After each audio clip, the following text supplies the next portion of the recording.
From divines so starved like Natalia Alba, future identities walk in integration process. Beloved ones, the greatest planetary shift of all time is already here. We do not have to search outside ourselves to witness it. We do not have to wait for a special event or someone else to save us, for we are our own saviors, leaders, and masters, and it is in walking the path of the soul that we rediscover it. The biggest change in our human history is occurring within ourselves. As a result, everything else is also shifting. This inner transformation that we are undergoing is emphasized by the moon in Scorpio, which balances the Taurian energies that surround us. A moon with many astrological influences that assist us in adapting to change, as Scorpio is all about transformation through stillness. It is with Scorpio that we work on our 8th monadic self, surrendering to the process many of us are experiencing of merging ourselves with our future identities. This is a passage of monadic identity, transfiguration, and integration, if we are open to letting go and embracing our higher identity. As my guides reminded me today, everything we receive depends on what we are ready to let go of. If we wish to change and evolve, we need to be prepared to let go of old aspects of ourselves, habits, and ways of living, so we can embrace what is new, taking the leap in consciousness that many of us are already experiencing. During this time, many of us are retrieving lost soul fragments that are now ready to come back home. This is a process we all experience, as it is fundamental to regain love, wisdom, and power. However, there is a deeper process that some of us are now undergoing as well, the so-called soul retrieval through a walk-in process, a process that shall not be confused with possession or similar soul occupancy processes. In my personal experience, I've been passing through this for 2 months now. It started on my birthday in March. I never thought this is to be possible for me, but there have been so many things I never thought possible I am living now. This has not been painful to me, at least by now, as I have been prepared, and on a human level, I have completely surrendered to it. A process that started with no self-recognition of who I was or was becoming, and that gradually, with the assistance of my soul birth council, I've been able to assimilate. I have been waiting to share this process until I understood it a bit better. However, this is a long process that I will not be able to fully comprehend now.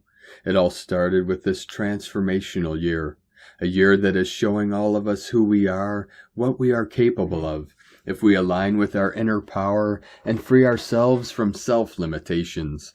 The walk-in process starts by embodying parallel memories, unifying all within our present one.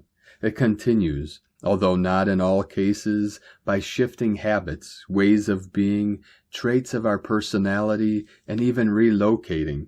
Our home, personal space, and many other things that used to be familiar to us are no longer part of who we are now, for we are no longer who we used to be, as we are embodying new aspects of our future self.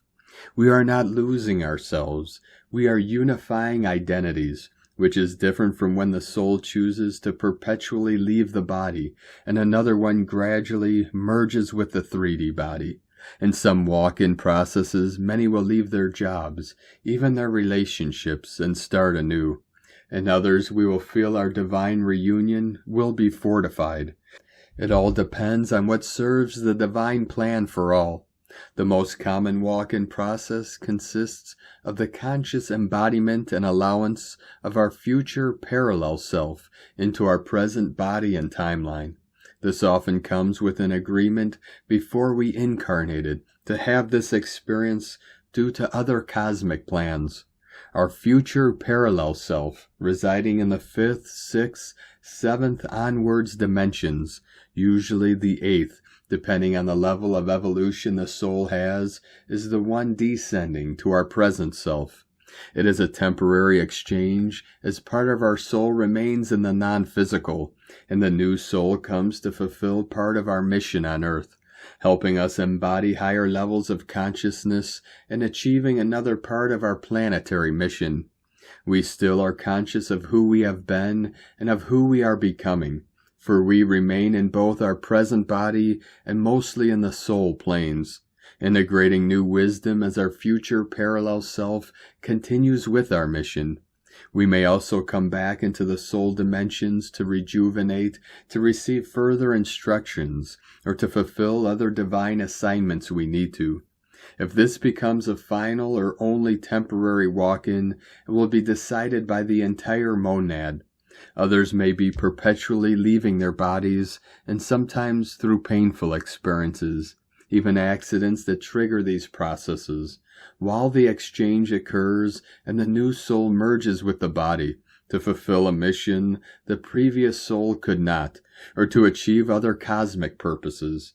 Others may have a totally different experience, as I do not know all the soul agreements made to assist the soul or the whole mission.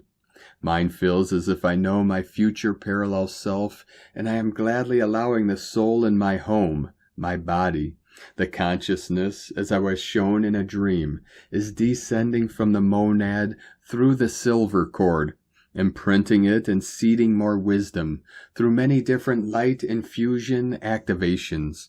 This is why it is so important to fortify our silver cord, because it is through it that our main source communicates with us and sends us the transmissions and activations that we need, as again, outer energies do not have the power to shift anything into our bodies and less DNA, whether with or without our consent. As always, they can help us expand healing, manifestation, or anything else we are working with, but not do the work for ourselves. This continues to be putting our power and responsibility outside ourselves. 144, continuing to quantum solar flash in. Our personal transformation and transfiguration is an arduous inner work, and we are the only responsible ones for our personal evolution. Nothing and no one else is. I know some of you are under this process, and this is why I felt guided to share about my personal experience. If it serves your path, feel free to comment if you too are undergoing this process of future identities unification or other similar ones. We are no longer living as separate beings. As we merge our polarities and continuing to choose to serve all creation, we become one with our soul, monad, and God self, acting and serving as a trinity, and therefore being of service to what will benefit the highest good of all. We walk in this world without fear, with an open heart, knowing we are not losing our identity, but retrieving who we truly are, moving from fragmentation to unity, so we can continue assisting in new and further ways. When there is a will, there is always a way, for there is love, and love overcomes any obstacles that impede us from embracing ourselves as we truly are. May you embrace all of who you are, fearlessly, but patiently, willingly, and lovingly, beloveds, with an infinite love from NataliaAlba.com.